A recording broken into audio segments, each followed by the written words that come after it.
Hello everybody, in today's video we'll be talking about cold emails versus cold video audits and which one really is the best. 61% of agency owners struggle to answer this question. If I find that post anywhere, I'll throw it up on the screen. If I don't find it, that means I didn't find it. But anyway, we'll be talking about cold emails and cold video audits, also known as cold looms, and which one actually provides you with the highest meeting ratio. And that's what we'll be talking about in today's video. If you're new to the channel, in this channel we talk about SMMA stuff. So if you're an agency owner and you're into learning more about how you can systemize, scale, and grow your agency, or if you're just a new agency owner trying to get your first client, this is the place to be. So subscribe, share this video to other agency owners, because I'm trying to help these videos reach more agency owners so we can all get this bag together. Let's jump into this video. So jumping into the video audits, you guys might know them as looms, right? Zoom's younger brother. You need to ensure that the people first pre-qualify themselves.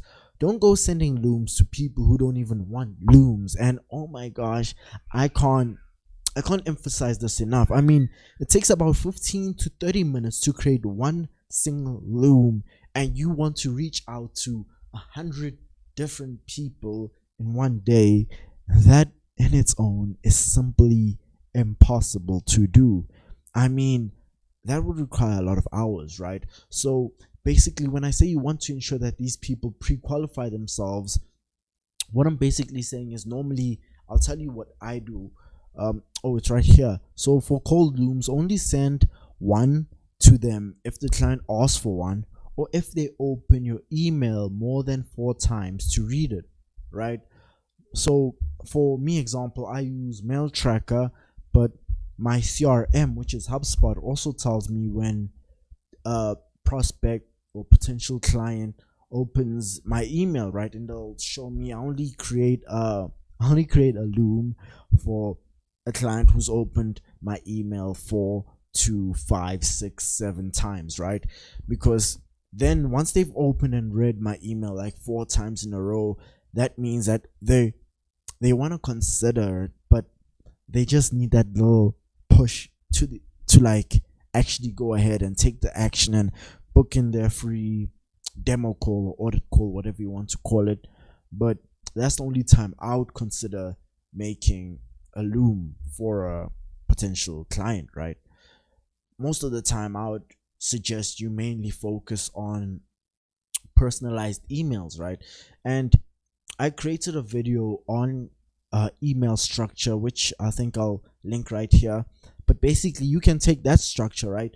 Write a basic cookie cutter template, but you need to ensure that there are places in the email where you'll actually add personalized information that is custom tailored to that specific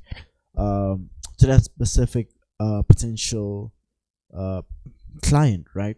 So that way, when you do take it into your CRM, then you just take the entire maybe 10 or 20. I wouldn't suggest you outreaching to more than 20 e-commerce owners in a day, right? Because if you do that, there's a high chance that your email will end up getting taken to the spam, because it'll be considered spammy by Google, and then your reply or even open rate will drop down to 0 or 1%, which is insane. But please avoid reaching out to more than 20 people a day with your email, right? I made an entire video on email structure and also on spammy words to avoid you getting sent to spam, right? Link up here once again. But do watch this video before you jump onto that other video. So the psychology behind all of this, before I do state a bit about why email is way more better than Loom, the psychology behind all of this is that it's way more harder for a client to find a good agency to work with than it is for 99.999% of agency owners to find a client. And this is why I wrote it down here in my notes. For them to find a good agency is way harder than it is for us to find a great client, because for them a great agency is one that only specializes in their niche. But 99.999% of agencies market themselves and are constantly blasting emails to businesses in many different niches. Being an e-commerce agency isn't a niche. There are over 2 million e-commerce businesses. That's too large to be called a niche. So how do you go about finding a niche? I made a video on that as well, about finding a niche, because there are 2 different branches that you can go into as an agency owner, which is local businesses like dentists, car dealerships, real estate agents, and then there's an e-commerce business that you can jump into, right? Which there are over 2 million of. So in that 2 million, you figure out which of those 2 million e-commerce businesses will you actually help, right? Will it be cosmetics? Are you going to only reach out to cosmetic e-commerce businesses? Will it be supplements? Are you only going to reach out to supplements, right? You need to find your niche and who you'll be specializing in and working for, right? Because a specialist gets paid way more than a generalist, right? So find your niche.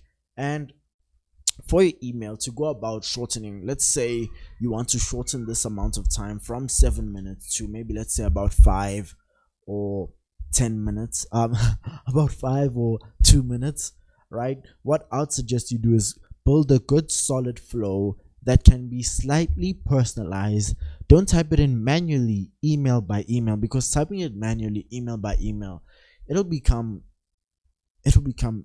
draining, because you'll be typing the exact same thing with only a few things that are changing, a couple of sentences that are changing.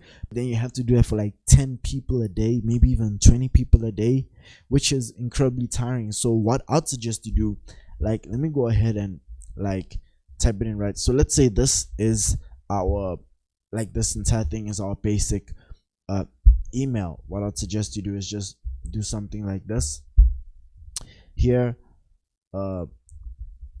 First name, right? I'm 100% sure you can do this in your CRM. Let me hurry this up. But then you go ahead and do something like this and say one of their ads, ad description. Let's say ad description. This is what I do, ad description, right? And in your actual and also website description. I also do website description, but website description is more actually inside the actual thing, like it's more like somewhere there, as well as a compliment. Now I know I said basic, but this is actually basic, because this is something you could just throw in, like when you're actually finding their email, name, surname, website, and things like that. You can actually type this into your spreadsheet, then just take this information straight into your CRM, and your CRM will automate everything for you, and it'll also automate all your follow-ups and things like that to follow up at a specific time. But yeah, in my experience, I would suggest you choose cold emails over cold Looms, because number one, cold emails are such an effective and efficient way for you to actually reach out to clients, because cold emails are still alive, especially for the e-commerce industry, because while they receive all of their Stripe notifications, their communications with their suppliers happen through email, right? Their clients, their customers, all their customer complaints go straight to their email. They communicate like 99% of the time they communicate with their employees via email, because maybe they haven't integrated or moved to Slack or maybe something else, right? So as an e-commerce business, 99% of the time they'll probably be on email. Email would be the best place to find them, not Facebook, not Instagram, although Instagram would be a good idea if the person is active on Instagram. But I'd mainly suggest sticking with cold emails, because cold emails usually have about a 5 to 10% meeting ratio, whereas Looms have about like a 2 to 8% meeting ratio, if I'm not mistaken. And I've seen a person whose email, like, it was in one of these Facebook groups, right? It's a private Facebook group though, but this person shared a screenshot and his meeting ratio was about 20%, and that was email. I've never seen anybody reach 20% meeting ratio with Looms, right? So that's why I would suggest you stick with email, right? Especially if you're trying to just outreach to as many e-commerce businesses as you can, and do it properly. And it's also something that you can actually go ahead and give it to your appointment setter, if you do have an appointment setter, because you can't actually rely on your appointment setter making Loom, right? Because, well, here they are, this e-commerce owner listening to your appointment setter's voice, and then when they hop onto audit call or a demo call, they hear your voice, and it's like just two totally different things. Whereas with the emails, giving your appointment setter your emails and letting them actually handle the outreach via emails is something you can actually do, and you could even get like 5, 6, 7 appointment setters maybe in like 5 or 7 years down the line. But yeah, I think I'll cut that out. I think I'll cut that part out. Anyway, that is the end of today's video.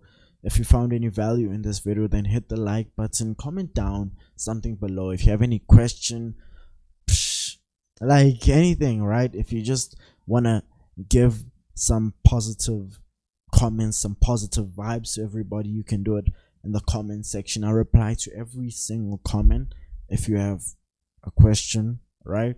If you haven't subscribed yet and you're an SMMA owner, an agency owner, and you're into SMMA related content and some entrepreneur advice that I feel that SMMA owners can actually find valuable and useful, then I suggest you subscribe to this channel.